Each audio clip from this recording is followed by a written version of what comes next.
This session is entitled Opening Up a Second Front on Risk Management, Integrating Cybersecurity Requirements into the Mainstream Organizational Mission and Business Processes. So when I started the research for this program, my EVP Parham continued to reiterate his excitement related to connecting me to Ron Ross, and he kept referring to him as a god. And I recall thinking to myself, okay, well, I'm going to take that with a bit of a grain of salt. They're probably buds, so there's a level of, bias there, and ultimately connected with him. And I had to tell you, I was pleasantly surprised that Parham was spot on. It became very apparent to me that he, in fact, is truly one of the leaders in federal IT security, and certainly captivated my attention. We are certainly thrilled to have him here. He's here to provide guidance on how to integrate security into mainstream organizational processes and the mission as a means of mitigating risks. He is a fellow at the National Institute of Standards and Technology. He currently leads the FISMA implementation project, which includes the development of key security standards and guidelines for the federal government, contractors, and the United States critical information infrastructure. Dr. Ross has authored numerous cybersecurity publications and is the principal architect of the NIST Risk Management Framework. So please do join me in welcoming Ron Ross.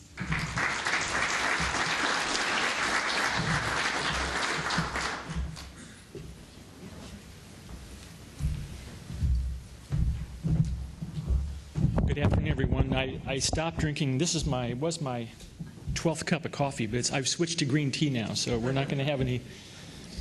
I want to thank Parham for inviting me here again. And he said, where is Parham? Where are you? Oh, he's sitting right here, so you're true to your word. This has been a great conference over the years. I've been attending for many years now. And what I like about it is that it brings together our colleagues, who are part of this business in a fairly informal setting, and there's good information exchange. That's what it's all about today. And we're going to talk a little bit about a new aspect of cybersecurity that we haven't talked about before. And I think it'll be an eye-opener, because some of the things we've been doing it's almost 10 years now in the FISMA project. We're going to try to take a different approach in talking about the second front on cybersecurity. So with that, let me see if I can, okay, we got it going there now. There's been a lot of discussion about continuous monitoring and about a lot of the things the feds are doing now. Earl Crane is here. Earl, you still here? Yeah, he's here from the White House. Had a great session this morning talking about the strategic priorities of the administration. But I want to take a step back and to do a little retrospect about where we've been for the last 10 years and where we're headed. Because I think a lot of the discussion you've heard today in the panel session and Kurt and all the other talks that have been going on really reflect the notion that cybersecurity is actually very hard to do. We talk about it in fairly simplistic terms sometimes, but everybody who was on that panel today, each one of those folks in the operational environment, understand implicitly this is a hard problem. We were talking at our table with Earl today about, there's this new slogan, the offense should be informing the defense. But yet we find out that a lot of our CISOs and CIOs don't even have security clearances up to TS or SCI. So how can you be informed of what the threat can do if you can't even get the information that allows you to understand what that threat looks like? It's a very serious problem. Most of our difficulties today that we're going to talk about on the second front are going to be cultural in nature. These are things that are impediments within organizations. Some of it's bureaucratic, some of it's leadership issues, and other parts of it we'll weave into the story as we go through and talk about this. But our federal strategy today really is about building it right and then continuously monitoring that increased strength of the IT infrastructure. Now, one of the things that happens in this is sometimes the cart gets out in front of the horse. Continuous monitoring is very important today, but I always go back to the very simple concept. If you've got a broken lock on your front door, you can check that lock once a day, or you can check it in real time, and that lock is not getting any better. That's the same problem we're going to have if we're not careful in the continuous monitoring. It's very, very good to do all the things that we're focusing on now. It's their housekeeping things, good housekeeping. Counting things, the boxes in the inventory. Knowing what's on the network, that's all good stuff. Making sure those configuration settings are established with the SCAP settings or whatever the minimum standards might be in that area. Good stuff. And then, of course, patching as quickly as you can, reducing that window of time when the adversary can breach, can break through your defenses and actually, how much time do they have on target to do damage? That's really what it's all about. And the faster you patch, you're reducing that time on target. So all that stuff is good stuff, but it doesn't change the underlying strength of the infrastructure that we have today. And this is a result of 3 decades of growth in the IT industry. If you go back to the 70s or even earlier, when I first started in this business, it was all about the mainframe computer. The mainframe was a big ticket item that you bought. It was a huge investment. It consumed all of your resources almost and all of your time. And over the last decade or 2 or 3, as we had this dramatic improvement in IT, it got much, much more powerful and much less expensive. And those two things together fueled this growth of IT. We're buying it faster than we can, like Kurt talked about the life cycle of these products, and we buy it as fast as we can buy it. We have a love affair with IT. And you're seeing it today with the smartphones and the tablets. Our organizations are going down roads today with these devices they would never have considered years ago because of the lack of security on some of the devices. And yet, we're not going to stop the technology. We want to embrace the technology. We want to use it to be more productive, but that's where risk management comes in. And so we're going to talk about the strategy today is twofold. Build it right, and then continuously monitor. So what have we accomplished over the last several years? Well, we recently, in September, published our 5th and final publication in the initial round of pubs under the Joint Task Force.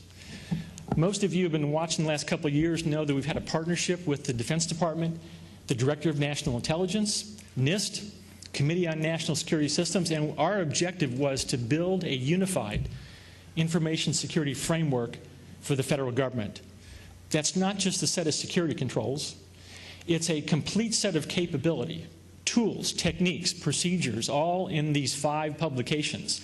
And those 4 or 5 bullets there talk about what are the capabilities that you all have now in your toolbox to operate in a fairly dangerous world, yet you're going to have to operate.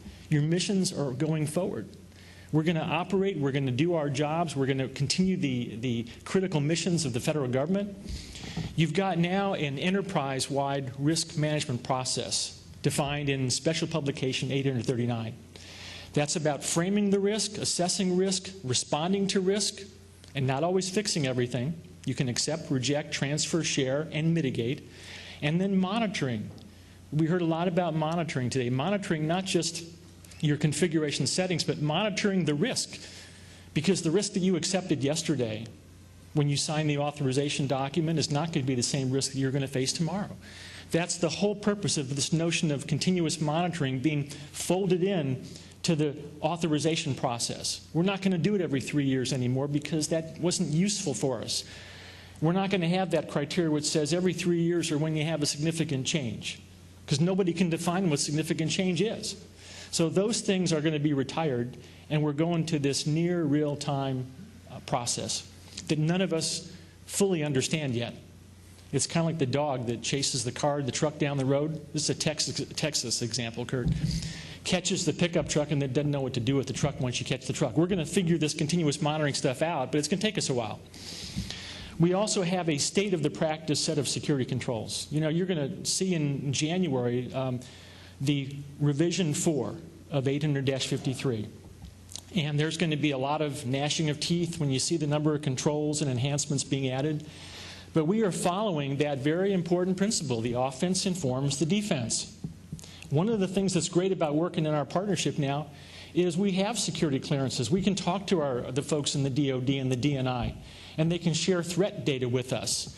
And we can take that information and we can develop new defensive measures to give to our customers. The one example I use is The adversary, we have this thing called the stack, the security stack. It starts with applications, goes into middleware, operating system, firmware, hardware. The adversary wants to get as low as they can in that stack because the lower they get, the more control they have. So you can talk about trusted applications till the cows come home. It doesn't make any difference how trusted the app is if your operating system is untrusted. Because the adversary is down at the firmware level now and probably into the hardware in some cases. We've got a new control. It's an enhancement. It's called firmware integrity. And we have a special pub that came out about maybe 6 months ago on BIOS, Basic Input-Output Protection. Basic Input-Output Systems, BIOS. Firmware integrity is critical. The adversary has demonstrated the capability to get into that firmware. And again, that's not a good thing. So the controls that you're going to see are going to be greatly expanded, going from 600 to about 850. But there's also a move to specialize your security plans, giving you're empowered to do the tailoring that we have always had in the guidelines, but most folks are very hesitant to do tailoring because they don't want to lock horns with the IG. So we got some cultural issues here that we have to come to grips with. They're not going to be easy, but we're going to try to hit those head on. We have the risk management framework, which most of you are familiar with. We've got a brand new risk assessment guideline, came out in September. That was the 5th document. That's a high-end risk assessment. Why? Because our customer base now is not just the civil agencies. We have to have a risk assessment guideline that serves the intelligence community and the Defense Department. The warfighters and these intel folks operate in high-intensity environments, and they have to have a process that allows them to do the deep dive, to really understand what their risks really are and how they're going to respond in an appropriate way. These are the 5 publications that represent the unified framework. So when someone says to you, and you're going to see this possibly in some future executive orders that are being bantered about right now. We're talking about what's going to be the future of the private sector, regulation, not regulated. What's the future going to look like? Well, these publications represent the framework, the security framework, which allows you to do a risk-based set of decisions that allow you to operate in a dangerous world where you can't do everything. And you're not going to have, there's going to be no funding for some of these security programs. Talked before about integrating security into the mainstream mission business processes. You're not going to get extra funding to do that. Part of this stuff is incorporating requirements for mission protection. It's got to be a first order set of requirements. You have to intrinsically understand that today we are so dependent upon IT for mission success. And this goes through every community. Kurt mentioned the automobiles, 20 microprocessors in your car, literally controlling your braking system, not just your favorite CDs. Industrial control systems, hugely vulnerable today. Talked about Stuxnet. We know these things are possible. We just have to figure out what cultural barriers need to be taken down so we can move forward and do a better job in this space. So let's talk about the second front. This slide comes directly from 800-30, the new risk assessment guideline. This is what we worry about today. These are 4 examples of what we call threat sources. These are sources of threats that end up being articulated when you see a threat event, which could be a tactic, a technique, or a procedure if it's a hostile cyber attack. Or we saw what happened with Hurricane Sandy or Hurricane Katrina, natural disasters, structural failures. Or we always have human errors, both intentional and unintentional. This is the software development process. This is why our infrastructure today is inherently weak, because we've built an enormous amount of complexity into the IT infrastructure.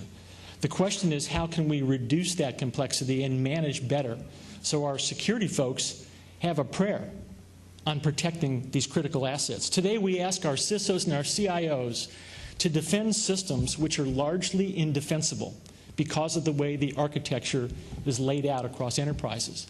And that's not a good place to be. We've got to be able to do better so that our folks can understand what they have to do and how to do it. Well, these are things we should worry about. Let me see if I missed one slide there, but no, I guess I don't have the APT in there. But the APT is an example of a high-end threat. And of course, we talk a lot about APT, but it's very clear there's 2 objectives with adversaries at that level. They have a lot of resources, they have a lot of capability, they have bad intentions, and they have the ability to target you, both as individuals and organizations. And there's only two things that they really want to do. One of them is they may want to shut your capability down. They may just want to bring your capability to the knees, so you can't operate. But the other more insidious one is exfiltration. That happens every day. And that, by the way, exfiltration is a real bad problem for our private sector, especially when our companies are competing in the global marketplace and they're on very thin margins. And when you have a situation where you're in that very narrow margin area and you're losing massive amounts of intellectual property, I think the director of NSA, General Alexander, said recently, this is the greatest transfer of intellectual wealth in the history of mankind, coming from our side to the other side. That's the level of depth of this problem. And so I talk about those are the things we worry about. Here's what I think, this is where the second front comes in. This is what we should be worrying about. And I characterize these things as the 3 C's: complexity, connectivity, and culture. You've heard a lot about culture today, and I'm going to talk a little bit more about that as we go a little deeper into this presentation. But certainly complexity. We are building an incredibly complex infrastructure. The average operating system has 30 to 40 million lines of code. Complicated applications. Look at the smartphones that are being produced today, and that literally there's probably 1 million applications being produced for things like the iPhone and the Android OSs. This complexity has consequences. And the biggest consequence is an inability for our community, who we are well schooled in the discipline of cybersecurity, but we have to be able to apply that in a meaningful way to the IT infrastructure so our mission and business owners can operate. And the problem we see today is that most of our security organizations are in a separate bubble down the hall. Same thing with the privacy office.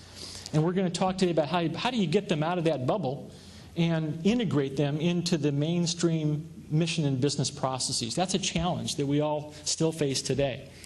Connectivity, well, it's all about mobile. And you know, you're going to hear the same thing over and over again. Bring your own device is just the most recent example. The real question we want to focus on, when you require security controls on a laptop computer that can go from your organization in that docking station, and you take that laptop home and you put it in the docking station at home, well, we have a set of controls we require for that. And they're not too dissimilar from the ones you require on a workstation. Yet, when we take these mobile devices now, and these are legitimate, powerful endpoints. Sometimes they have dual processors, huge amount of secondary storage, gigabytes, bandwidth, I mean, they're powerful devices on the smartphone or the tablet. And the first question every one of us should ask is, where are the controls on those devices? Do we care that endpoint now has direct access to some of the most critical federal assets and private sector assets that we own? And providing those attack vectors, the adversaries love this because the more complex the infrastructure is, with more devices, more complexity, the greater the opportunity for the adversary. Because that's why the zero-day vulnerabilities and zero-day attacks are proliferating now. Because the infrastructure is incredibly more complex. And you don't have to be that smart to pick out that one vulnerable point.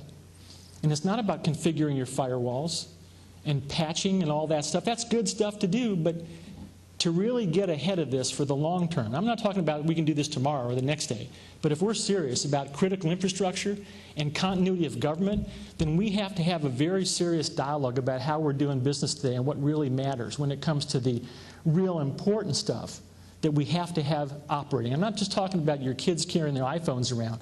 What federal missions are so important that we actually have to take some fairly dramatic steps to make sure that we protect to the degree where we don't let those adversaries just come on rolling through. Or if we can't stop them, which we can't in many cases, how do we sandbox them off? I heard that a little earlier. Sandboxing is an architectural issue, pure and simple. Limiting the damage an adversary can do once they come through the boundary is an architectural issue, and it's a problem that we have solved a long time ago. This is the reason why we have FIPS 199, so you can categorize what's important, get it off into its own domain, isolate it, strengthen the controls around that domain, and then manage the information flow across the boundary. That's the challenge we have to worry about today. Culture is part of every organization. We live or die by our culture, and we'll talk a little bit about some of the things we can do to manage that. So complexity. ground zero of our problems today. You know, I try to talk about this in a little bit of a humorous way. When I came to NIST, Kurt mentioned a long time. I've been there a long time now. It's almost been, I think, 15 years, and doing FSMA since 2003. And as I started writing these pubs, starting in 2003, I started to gain weight. I came out of 20 years in the military, lean and mean. I came to NIST and I started to get a little bit, you know, gained about 45, 50 pounds over those years. Actually, we everything at NIST we measure, so it was 5.3 pounds per publication. We're required to do that at NIST, to have a little precision. So I knew what was going on there. I just didn't know how to stop it. So my wife comes up to me one day and she says, you know, she puts her finger right in my, before I lost 45 pounds, she puts her finger in my stomach, goes, you know, you can do something about that, pointing to my 45 extra pounds. She says, all you got to do is do a little more exercise and change your diet. I said, wow, why didn't I think of that? That's brilliant. You know, now, by the way, the side effect of this discussion, if you ever want a definition of asymmetric warfare, that is it. You know, your wives can tell you that, but don't ever try to do that with your wives. Trust me, I learned the hard way. There is a double standard there, and the guys. But the point of that story is that information security is hard. It's difficult. And we talk about it in very cavalier terms. Oh, do two-factor, you know, configure your firewall, do this and do that. But it's not easy because we have a fundamental problem with how we build our systems, not just the products. Common Criteria provides a great international standard for, you know, functionality and assurance, but there's problems going through the evaluation process, not enough products going through. So we have all these commercial products that we're trying to cobble together into this, you know, information system that are serving critical missions and business operations. And we have to figure out how to do a better job at doing that long term. The bottom line is if we don't understand what it's all about that we're building, then we absolutely can't protect it. That's the reality that we have to face. We can't just gloss over this anymore. Because Kurt mentioned, you know, we talk about cyber attacks on critical infrastructure. I think we've already had the cyber Pearl Harbor. People talk about we haven't had that yet. If you look at the classified threat data today, and you see, you know, we can tell where the attacks are coming from. We can see how they're put together. We can see who's being targeted, and we can see to some degree what the success rate is. It's breathtaking. And I think we really have to have a kind of a national dialogue on what we're doing and how we're proceeding down this road, because it's going to take some strong leadership and some new ways of looking at this problem to really take all those tools I talked about in the first front, and apply those in an effective way so we can make a difference. And what does make a difference mean? Well, if you ask the warfighter or the intelligence community, it means winning against a determined adversary. Winning. Survivability. And how does that translate to the private sector? It means your company either survives or doesn't survive. How long can a company withstand an exfiltration attack that's bleeding the intellectual property? It can't last very long in normal times, especially in times like now when you're competing in very thin margins and everything. So we've got to do a better job. And I loved when Dana was talking about NASA. I've been to NASA many times. I love the organization. They have an especially difficult problem because they do interface with the world. And I built this slide. The first presentation I made after I put this slide in the deck was at NASA. It just happened to be a coincidence, but we need to build our security programs like NASA builds the space shuttle. They build very complicated systems at NASA.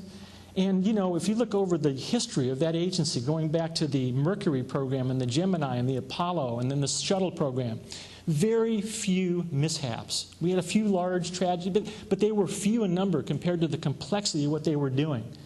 And they spent a lot of money on every line of source code because it was highly assured, because astronauts' lives were at risk if that software wasn't reliable. But today, we don't build our security programs the way NASA builds their shuttles or any of their spacecraft. Integrated project teams means every stakeholder who makes a difference is at the table. Not at the end of the process. And, I've been listening to the same tired slogan for 20 years now. Don't, build it in, bake it in, you've heard all that stuff. Well, the reason why that's never worked is because we don't operate in an integrated project team way. And we'll talk a little bit about what that means. The connectivity issue is another one with mobile devices. We just have too many mobile devices being connected to too many things. That doesn't mean don't connect them. It just means be a little bit more discerning. When you implement a new device, like a tablet or a smartphone, and you ask the question, what controls are on that device, and what access is my employee going to have once they have that? Maybe it's a BYOD device, or maybe it's one that the agency buys for the employee. What access are you giving them? You don't have to give total access to every employee, irrespective of what controls are on the device. You can have a phased approach. The more controls they put on the device, the greater that device is in a lockdown state, the more critical assets that they have available to them. If they don't want any controls on the device, then maybe they don't get access to much information. That's a fair trade-off. It's risk-based, and that's kind of the way of the future. What can you do now to ask, just knowing the information flow with your mobile devices is important. That's why mapping the IT infrastructure, the architecture of the systems, the interconnectivity of those systems, all the components, where the information is flowing, that's really going to be job number one. And so understand the flow, and then using that technology wisely. Just because you can connect something up to the net, you don't have to do that unless it's a mission imperative. Be able to manage that risk. We also have to be able to develop contingency plans. I was looking at the FISMA metrics for 2013, and one thing that jumped out at me, as something that's been there for years, is contingency plans, tracking organizations and their contingency plans. That, to me, is still one of the most important things that we can do. I remember when I first came in the military, it was 1973, and we didn't have GPS back then.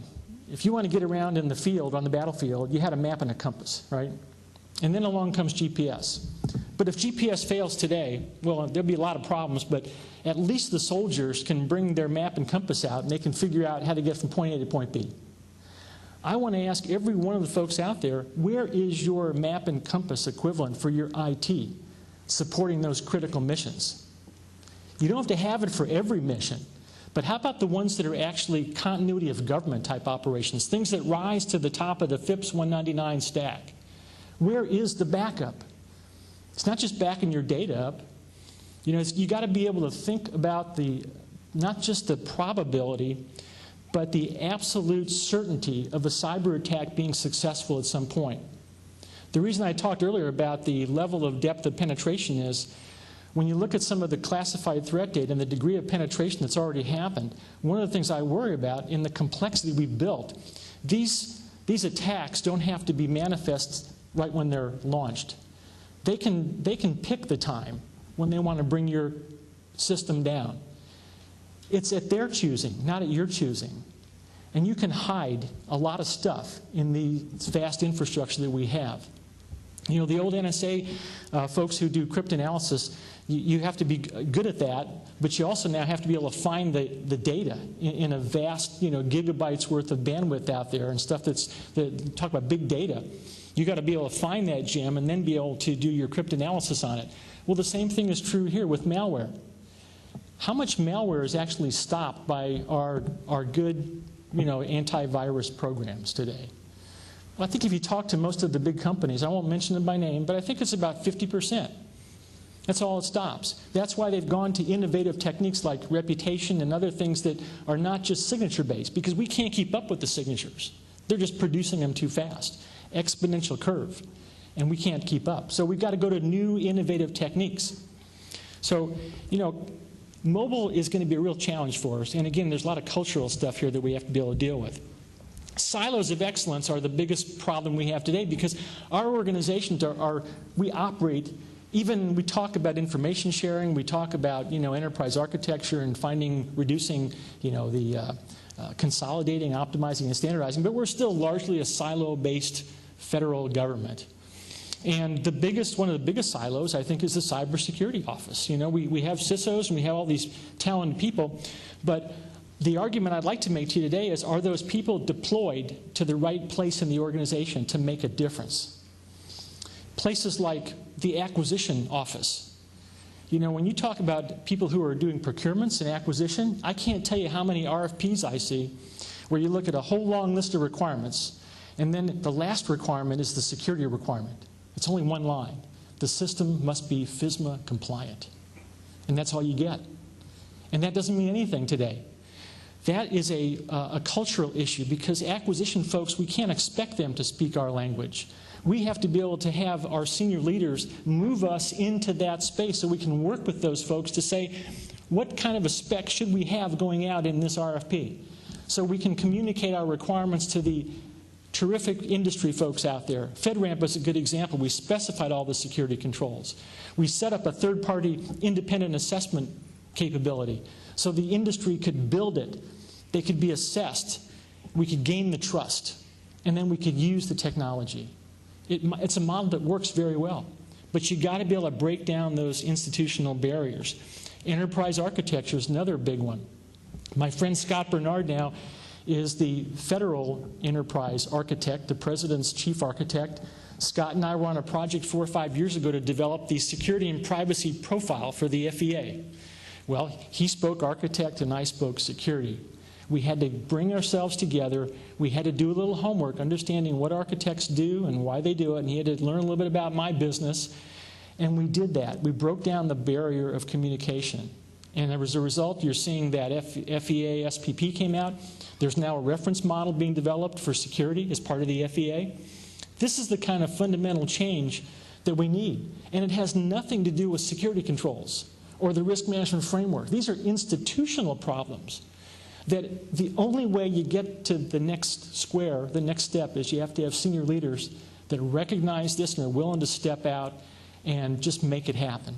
Not wait for any kind of legislation or executive order or policy. There's a whole lot of stuff you can do. And we proved this with the Joint Task Force. We had no executive order or legislation telling the DOD and the intelligence community and NIST to come together. We did that from the bottom up because it was the right thing to do. And we took a few risks along the way too, because the legislation told us we had to be separate under FISMA, but yet we're coming together in a very powerful way. So how do we change course? Well, these are the 3 words I'd like to leave you with today. Simplify, specialize, and integrate. What do those mean? Let's think about a vision for the future that's very different than today. How about if we work directly with mission and business owners early in the process, when they're just starting to think about the requirements for a new program or a new system? Let's bring all the stakeholders to the table. Let's have that program manager insist that somebody from the security office is part of that integrated project team, because they're not there now in all cases. I tell a story about, is anybody here from the Census Bureau today? My friend Tim Ruland at Census has a great story to tell. If you ever have a chance to give him a call, and he'll share this with you. He did exactly what I'm talking about with a brand new census system. It's called the virtual desktop environment. They were building a virtual desktop capability for the census workers who do a lot of their mobile work out there in the field. So he went to the PM early and said, look, you're going to have to comply with the FISMA requirements. Let me work with you early, and let's sit down together and lay all the requirements out so you can then see what security requirements are necessary, and we can do these trade-offs together. This is what program managers always do. What do PMs worry about, mission owners? Cost, schedule, and performance. That's what was drilled into my head at the program manager's school way back in the military days. Security folks come in the door with a wheelbarrow full of requirements and controls with saying the sky is falling and you've got to do all this stuff. And sometimes it's too late in the process. So Tim got in early, and the PM said, well, that sounds like a good idea. So all those controls that were required, they got laid end to end, and they went over each requirement and each control and said, you know, we're going to keep this one because if we don't have this, our risk is going to be at this level, and that's not tolerable. You have to know what your risk tolerance is in all this discussion. Then there were requirements that went away. Some of the controls, they said, you know, our risk-based decision says we can live without that because we know what the threats are, we know what our vulnerabilities are. It's not that likely, the impact is not that great, so we can do without those. But the important part of that discussion is This is what program managers do all the time. It's called trade-off analysis. It's just that we're not part of that discussion early, so we wonder why we're getting systems that we turn and say defend, and we can't defend them because we weren't there early in the process. And that's something that can be fixed very easily. It doesn't take any money, doesn't take any legislation. It just takes strong leadership to say, hey, from now on, every new program, every major upgrade that's going to go on in a program management type of environment, your security folks are going to be at the table. Very easy to do. And it can be done locally, every organization. Well, we talk about security requirements being first order. That's another big challenge today. If you subscribe to the notion that in order for you to be successful in whatever your mission is today, that your IT is essential to carrying out that mission, then it's not even an issue that security has to be considered as a first order requirement. Because without that protection, your mission's going down. Maybe not today, maybe not next week, but it's going down sometime in the future. And the reason we know this is because we have lots of empirical data now that we've collected on these cyber attacks. And that is, it's almost a given. That's what is going to happen to your organization. And the last thing on there is being able to put it in your performance plan. You would think that with the elevated discussion about cybersecurity today, that it would be in every senior executive's performance plan. You think that's happening? No. You don't get any focus on that unless you bring it into the things that matter for senior executives. And so you ask yourself, why is that? That's also very easy to fix. We were talking about earlier about the lack of security clearances for CISOs and CIOs and how that really does take a little bit of bureaucracy to designate those positions as being eligible for having a clearance. So I get that part. But this part here, putting it in your performance plan, that's easy to do. These are things we can do locally and quickly to make a difference. So let's talk about the three things: simplify, specialize, integrate. Use enterprise architecture and cloud computing to simplify your IT infrastructure. We basically have way too much IT today. I think we don't want to admit that, but we have a lot of stuff that we could eliminate some. We call it consolidation, standardization, optimization. And you're trying to build that leaner and meaner IT infrastructure. You consolidate stuff so you eliminate all that redundancy. Cloud computing is an excellent way to do that because you don't have to own everything. I'm not saying go to the public cloud with everything, but you certainly can use FIPS 199 to do your data categorization and send all your low-impact stuff to the cloud, and maybe moderate if you're, if that's what your organization chooses to do. And then you can build a private cloud, taking advantage of the same type of technologies that cloud brings, the on-demand nature of that whole paradigm. You don't have to own everything anymore. That's a good thing, because now not owning everything means you don't have to manage all that complexity. You can reduce it to something that we understand. That's a physics problem, computer science problem, and we know how to fix that. The question is, do we have the will to do it? Specialize. I talked about all the new controls coming out in Rev 4. There's also a lot of guidance coming out on how to tailor, and we have to be able to have our CIOs, our CISOs, our senior leaders feel good about going to a baseline in the NIST publication and tailoring the heck out of that. We have a concept called overlays, which means you can tailor that security plan for a specific mission, environment of operation, or technology across a large community of interest. Federal PKI, Kurt talked about that earlier. We have actually an overlay built for the federal PKI. You started with the high baseline, and they tailored that baseline to bring in some additional controls where they needed to. They provide specialized guidance for how do you do assessments, because sometimes assessors, when they're rumbling around under the hood, they break stuff. So this is a wonderful opportunity to be able to take a vast catalog of controls, which are all driven by threats, and narrow it down to what's really important for your organization. Private industry loves this concept because I talked to several of the large security vendors, and they love it because they can now tailor a set of controls from the NIST catalog at a specific community of interest, like finance, or maybe the power plants, the industrial control systems. So specialization and then doing monitoring after the fact is going to be the ticket for the future. Integrate the cybersecurity professionals into these four areas. I talked a little bit about enterprise architecture. I didn't mention systems engineering. We're building, for 2013, a brand new guideline on security engineering. This is going to be all about bringing together all these disparate components from the commercial marketplace and using best practices to hook them together and enforcing some kind of a security policy in the process. Well, we found out, working with DoD and others, that, hey, guess what? System engineers, they don't even talk the same language as security engineers. They're on two different planes in many cases. So again, we're going to use this as an opportunity to bridge those two very important but disparate worlds. So when we're done, security engineering, which has been around a long time, will have a good understanding of what it takes to build some of these security practices into the engineering process. So we can capitalize on these mainstream things that have been going on for decades, but we've treated security a little bit special, right? The old certification accreditation process, all of that stuff that happened because security was treated as something special. But it's not special. It's important, but it's got to be part of the normal mission business processes and all the other things that are part of the organization, how they do business. This gets back to that very important point. We're not in the business just to promote security. We're in the business to protect the mission and the business. And how we do that is very important. And the fact that if we don't do it very well, we're going to run the risk of missing the boat completely, like we're doing today in many cases where these discussions aren't taking place. So the same thing holds true for SDLC and the acquisition process. Well, defense in depth is a great strategy, but what happens when it fails? And it will. I think one of the things you hear today about, there's various numbers. Maybe 80% or 90% of the attacks can be stopped by, a good set of controls, right, that you deploy. But what about the other 10% that can't be stopped?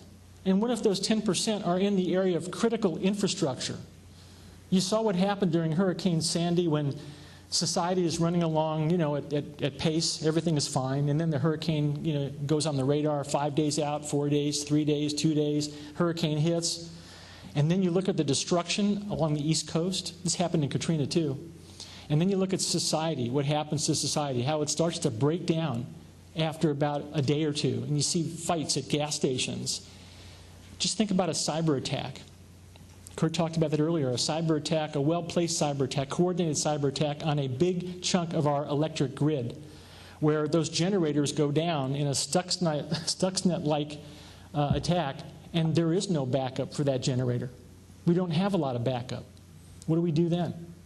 This is why we're worried about these things, and this is why, no matter what sector you're in, fundamentally strengthening the underpinnings of the infrastructure has got to be a top priority today. And we're running around talking about smartphones and tablets as if that's the real problem today, and we can't integrate them fast enough. That's going to be the least of our worries when we see one of these coordinated attacks. And we're not even sure at this point how deep the penetration might be into some of our critical areas. That's the disturbing part. So what do? It's all about resilience. Someone talked earlier about being able to absorb the cyber attack. The way that works is through architectural decisions. That malware that will come through the boundary at some point is sandboxed off so it can't spread. And I can't tell you how many times, I'm not going to name any federal agency here because it could have happened to any one of us. Believe me, we've had the VA incident, we've had the Commerce had its own incident, we have a lot of war stories to tell. But basically the message is very constant. If that malware comes through and it's not contained and it's pretty sophisticated, it's going to go through every ounce of the network that you own. We saw this with the DoD, the big thing that happened about 3 or 4 years ago. That was nasty malware built by an intelligence service. These are people who really know how to bring down your networks. So it's all about resilience. And you're going to see one of the things we're going to be doing in the 53 publication is talking about this notion of assurance and functionality and how we've completely ignored the whole notion of assurance in everything we're doing today. We used to talk about it routinely. When I first came into this business and Kurt was involved in some of the early trusted product development work at TIS, other places, we always talked about security in the context of functionality, what the system could do, INA, access control, but also we cared about what the developer did to build a better product. And if we could evaluate that product to make sure the developer met the specification. Those discussions don't take place anymore to a large degree. We're doing a little bit of that here and there, but not to the degree we need to. I use the light switch example because it's about flipping the light switch up and down on this side of the wall. Things look good from here. But let's go behind the wall and see what kind of components went into that. I heard recently the Chinese now, when they're shipping laptops, they're actually putting malware on the laptop as a feature now before you even buy it. You don't even have to download malware anymore. You get it just on the laptop when you buy it. That's about getting behind the wall. That's why a lot of these vendors are reflashing the BIOS before they sell you the computer, because we don't make a lot of stuff anymore here, right? We used to make all our chips here. And then when we didn't make them all in the private sector, then the NSA made some of them in their foundry, and I don't know how much of that we do anymore. So it's going to be about defense in depth, and that's going to have a healthy part of the supply chain component rolled into that. We're going to address all these issues in Rev 4. So these are some of the issues that we're going to focus on in Rev 4. And you can see I highlighted 3 that talk to this notion of assurance: application security, supply chain, and building trustworthy systems, where trustworthy means that system operates under attack and has the robustness, the resiliency, so you continue to operate, even, I call it limping across the goal line. And, you know, that's the way you have to operate today in order to survive. So what we're doing in Rev 4 is we're rebranding the whole concept of assurance. What is it? Why is it important? How are you doing it today, and how can you get more of it? And how do we do that? Well, this graphic kind of puts the picture in the macro sense. It shows that of all the controls in 853, you can actually pick out the ones that are functional based and the ones that are assurance based. And we never did that before, but we're doing it now with Rev 4. We're going to give you the insights, whether you got the low, the moderate, or the high baseline. What are you doing today to get some degree of assurance that your controls are going to be operating to the degree they have to operate under times of stress? Not just when times are good, but times of stress. And these are the families that you're going to see significant changes to in the Rev 4. The big one is the SA family. This is going to be our ability to articulate to industry. Like Kurt talked about earlier, industry can do a great job of building stuff, but they have to understand what our requirements are. So we can lay those requirements out, and then we can ask them to produce evidence, whether it's through self-attestation or whether it's an evaluation or common criteria. We'll get the evidence back that they've done due diligence. That's going to give us more trust in those components, and then we're using good engineering techniques to give us more trust in the systems overall. So we've got a lot of stuff coming down the pike that are going to fundamentally change how that infrastructure presents itself to the adversary. These are some of the security control areas that are getting updated in Rev 4. Again, you'll have copied as the slide deck, so you can refer to this, and you're going to see Rev 4 coming out probably the end of January in some kind of a quick final draft at that point. We've listed in the tables in Rev 4 all the places where you can find those assurance-related controls. So what do we do after we build it right? Now we get to the infamous continuous monitoring. So we've got to be able to walk and chew gum at the same time. You can't just stop monitoring until you build it right. We're going to be doing a lot of continuous monitoring. Some of the great work that John Stroyford and George Moore are doing at not State anymore, now it's DHS. Good fundamental work that's going to promote better housekeeping. Essential stuff. But we've got to be able to, at the same time, start to focus on these larger issues that I talked about that are more systemic in nature. And we can do both. I mentioned a few areas that you can take. As soon as you leave this conference, you can go back and start to implement some of these techniques with your senior leaders. Very possible, very doable. What do we do until that time? Well, the most important thing you can do is build your contingency plan. I mentioned the FSMA metrics for 2013. I didn't see a lot of stuff in there on contingency plans this year. I'm not sure, I mean, it's not one of the focal areas, but just because it's not in the metrics, when you do get a chance to review them, don't forget about your contingency plans. Because if one thing is certain, you're going to need that plan at some point. And you got to do like the warfighters do. You can't just cobble that plan together once the terrorist attack hits or whether the virus comes through, the malware. This has got to be developed and exercised so people know what roles they have in this whole thing about contingency planning. If we don't do that, based on the threat data that I'm seeing, and that some of you are seeing also, this is a big deal. This is a real big deal because this talks to survivability. Not just your smartphone goes dead. This talks about your critical missions and being able to support those missions for the taxpayers and the citizens out there that they absolutely depend on us to do. That's the level of things that we have to consider. So I think we've got about 2 minutes left. Well, these are the areas that we're going to be tackling in Rev 4. You've talked about all of them today. Insider threat, WikiLeaks. These are all huge areas that we're addressing in either modifications to our current controls or the addition of new controls, maybe some new enhancements. They're going to be scattered across all the different families. There is a lot of new stuff going in, but you also are going to be empowered to make choices. Just like in continuous monitoring. What does that mean today? You have to monitor every control, but you get to choose the frequency of that monitoring. Sometimes you're going to monitor controls every week, every hour. Some you're going to monitor every 3 or 4 or 5 years. Only when the policy changes, something that's very static. You get to choose the frequency and how much effort you put into that monitoring process. That's empowering for you because you not only have to spend money in wasteful ways, you can tailor whatever you do to your mission space. And then you just have to convince the IG you're doing the right thing. And that's not easy sometimes, but it's something that discussion is going to take place.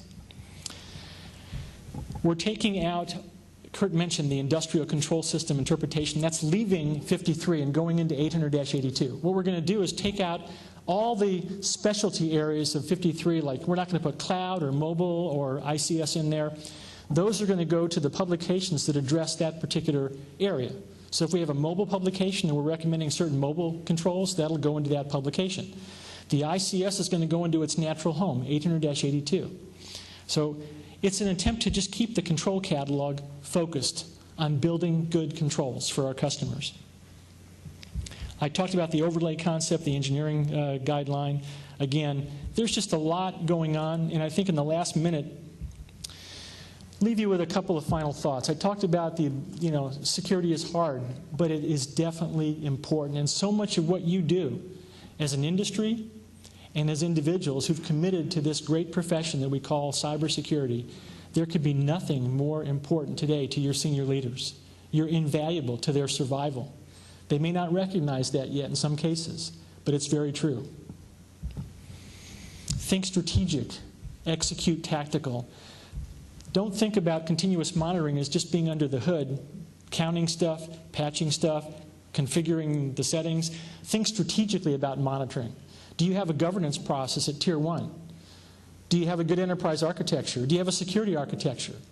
What does that look like? Is your architecture sufficient today? Because a lot of our enterprise architecture are spawning these systems that are not defensible because we're not going back to the mission or business process that feeds the architecture. Understanding what the threat can do to that mission business process and how that manifests itself through the architecture. And then if you don't have a security architecture that's embedded within that EA, you don't know where to allocate your controls. It's like a commander on the battlefield. It doesn't have, the forces are kind of wandering aimlessly around the battlefield. We don't do that. Companies are part of battalions. They're part of brigades. They're part of divisions and corps. And there's command and control up and down the military command structure. We have to have that same thing with our cybersecurity.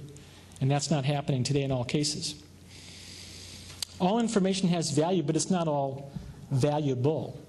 That's why we have FIPS 199. We have to use that standard to make decisions. I use the safe deposit box example. I can't fit all my junk that I have around the house into the safe deposit box, so I pick and choose what's important, and I haul that little bit of stuff down to the bank, and I get a safe deposit box. Have a lock on my front door, but it's not good enough to stop all adversaries. We have the same situation with data and systems. That's why 199 was created. And that standard, which is almost 10 years old, is more important today than the day we developed it. Because we have this huge explosion of data. You talk about big data. How are we going to categorize all that stuff? And what's going to get protected to a higher degree? That's an important question today for every CIO and CISO and senior leader. Don't forget about the basics, least privilege, least functionality. These are two of the things that are the core of our business. And yet today, some of the things we ignore. Least privilege, too many privileges to too many people. We can see it. WikiLeaks was the big 800-pound gorilla example, but we see this every single day. The more privileges you give out, the greater the probability something's going to happen that's not good. That's as simple as that. Least functionality, if you ever want to have an example of how least functionality is getting thrown out the window, look at the smartphones and the tablets and what they're bringing into organizations today. hundreds of applications. That's not least functionality, that's maximum functionality. We have to struggle with these things. And risk management's not about saying no, it's about opening up the eyes of the senior leaders so they understand what they're up against. If you do that, then you've done your job. Not saying no, letting the organization proceed at pace. Last example on cloud computing, we talked about the importance of cloud in helping us get leaner and meaner. This is the example I talked about. Move your low-impact stuff to the public cloud, build yourself a nice private cloud. Again, reduce the complexity of that whole infrastructure. And you know, what better time to do this reduction than the kind of climate we're going to be going into in the federal government, where you're going to be having lots and lots of limited resources. The slogan about doing more with less is not going to be a slogan anymore. We're going to be living that dream very soon. So let's make a commitment. Let's reduce the IT infrastructure 5% per year for the next 4 years. Bring it down by 20% and then reinvest half of that back into good security, good controls, allocated where they're supposed to be allocated. We can do that. And that's the way to get the attention of the CIO and the senior leaders, reducing their cost of ownership. That's the way you get into their cycle of what's important, not coming through your door with the wheelbarrow and the sky's falling. Don't forget that adversaries have work factors. They're not 10 feet tall. Every attack that we look at has a sequence, and anything you can do to stop that sequence of attack will bring down the entire attack. That was true about Stuxnet as well as any other attack. Everything had to work right with Stuxnet, and any one weak link in that chain would have made that attack ineffective. And adversaries don't like to work very hard. It costs them money too. That's why we do defense in depth. Well, I think we talked about all that. Last slide I'll leave you with is risk tolerance. Why is risk tolerance important? Because if you don't know how much risk you're willing to accept, then you don't know when to turn off that spigot of security controls that are coming out of 853. And we're rolling up a big, big tanker truck of new security controls that's going to be fueling that spigot. Your job is to be able to turn the spigot off at the right point. And when is that? When you've got enough controls to protect the mission and no more and no less. It's a really hard decision. And you're not going to have one risk tolerance for every organization. Most organizations are going to have multiple risk tolerances based on the specific mission being carried out. This is true in the warfighter's environment for sure. It's going to be true in most companies out there. And that's a good thing, having that discussion with your senior leaders. Risk tolerance is a Tier 1, 839 activity. And who's around the table in that discussion? CEOs, heads of agencies, deputies, CISOs, CIOs, chief financial officers, the risk executive. Why? Some people say that's too high. They can't be bothered with that stuff. They have to be bothered with that stuff because their survivability depends upon it today. That's the important point. And if they're not willing to understand what risk tolerance is, then, you know, when is enough enough? There is no answer to that question. So with that, I want to thank you for your attention today. It's been a very quick hour as always. Again, thanks Parham for putting on an excellent conference again this year. Here's our contact information as always. We are at your service. We develop the publications to the best of our ability with your help. We're always there 24/7. We're open 365. I have my cell phone and it's always on, even for folks who are working on weekends and whatever. If it's important to you, it's important to us, and we're there to help serve you whatever we have to do. So with that, I think we're out of time for questions, so thank you guys very much. We'll talk to you after. Thank you.